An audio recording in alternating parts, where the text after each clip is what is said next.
Good morning, students. Class 8, Chapter 9, History. Our topic of discussion is Bengal. Raja Ram Mohan Rai name is usually listed first among the 19th century reformer concerned with the upliftment of women's status. जब राजा राम मोहन राय का नाम आता है या राजा राम मोहन राय की बात की जाती है तो राजा राम मोहन राय वो शख्सियत है जिन्होंने 19th सेंचुरी में औरतों के स्टेटस को ऊपर बढ़ाने के लिए एक इम्पॉर्टेंट रोल प्ले किया है।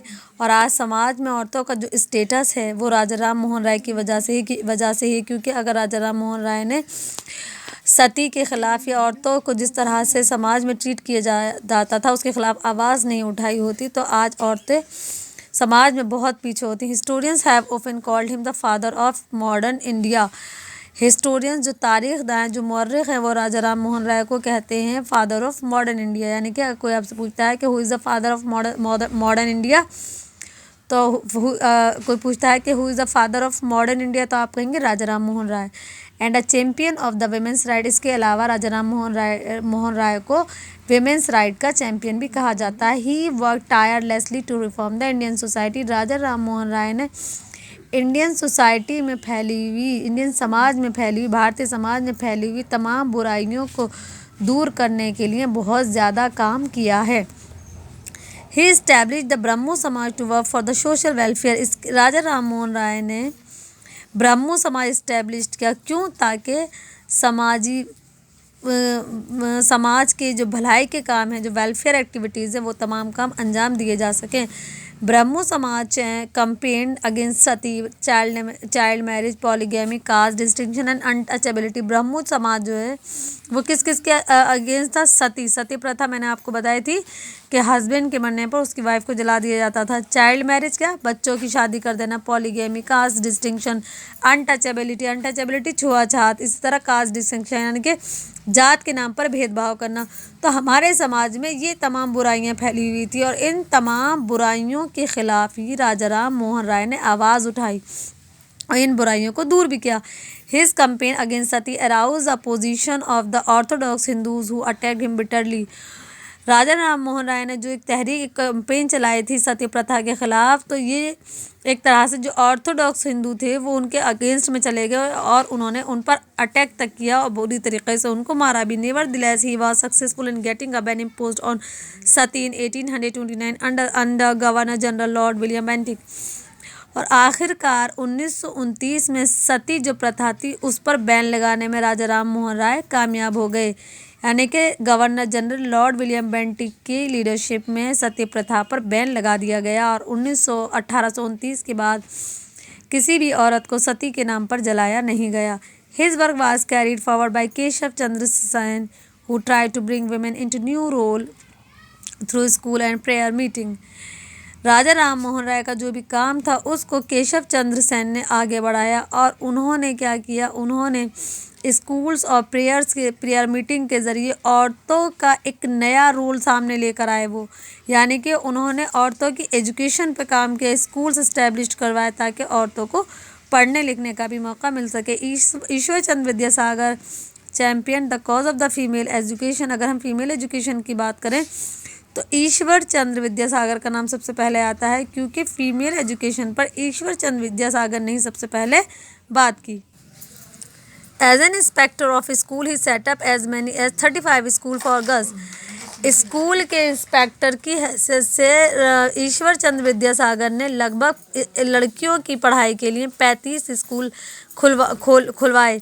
Many of which were run on his own expense. और उनमें से इन 35 स्कूलों में से ज़्यादातर जो स्कूल थे वो उनके खुद के ज़ाती खर्च ज़ाती पैसे से चलते थे। Ishwar Chandra was instrumental in the setting up of first Indian school for girls in Calcutta in 1849। Ishwar Chandra वो पहले शख्स हैं जिन्होंने 1849 में कलकत्ता में लड़कियों की पढ़ाई के लिए पहला स्कूल खोला और किस नाम से? इंडियन स्कूल फॉर गर्ल्स के नाम से। Efforts made by him in the field of female education were remarkable because in those days people were prejudiced against women's education. Ishwar Chandra Vidyasagar ने लड़कियों के एजुकेशन के मैदान में जो भी काम किया है वो रिमार्केबल है। यानी कि आप उसको भूल नहीं सकते, आप उसको याद रखोगे हमेशा क्योंकि उन्होंने उस वक्त लड़कियों की तालीम की बात की जब औरतों को समाज में उन्हें डिस्क्रिमिनेट किया जाता था। जब वो प्रेजुडिस का शिकार थी तब उन्होंने औरतों की एजुकेशन के बारे में बात की और उनके एजुकेशन के लिए स्कूल्स भी खुलवाए। He also oppose polygamy and child marriage. Ishwar Chandra Vidyasagar polygamy और चाइल्ड मैरिज के भी खिलाफ थे। चाइल्ड मैरिज यानी कि बचपन में कम उम्र में शादी कर देना, और पॉलीगैमी का मतलब होता है कि एक वक्त में एक इंसान एक से ज़्यादा शादी कर सकता है, एक से ज़्यादा वाइफ रख सकता है, इसको कहा जाता है पॉलीगैमी। तो ईश्वर चंद्र विद्यासागर इस चीज़ के बिल्कुल ख़िलाफ़ थे कि ऐसा नहीं होना चाहिए। Ishwar Chandra Vidyasagar made another significant contribution by leading the campaign to legalise widow remarriage. इसके अलावा ईश्वर चंद्र विद्यासागर ने एक कैंपेन चलाई थी और उनका एक बहुत बड़ा कंट्रीब्यूशन रहा है कि उन्होंने वीडियो रीमैरिज की बात की। उन्होंने कहा कि अगर कोई किसी वजह से कोई औरत विडो हो जाती है, विधवा हो जाती है, उसमें उसका कोई दोष नहीं है, तो उसको दोबारा शादी करने का अधिकार है। और ये अधिकार उन्होंने कहा कि कानूनी तौर पर उसको ये अधिकार होना चाहिए, क्योंकि अगर कानूनी तौर पर ये अधिकार उसको होगा तो कोई उससे उसका ये अधिकार छीन नहीं सकता।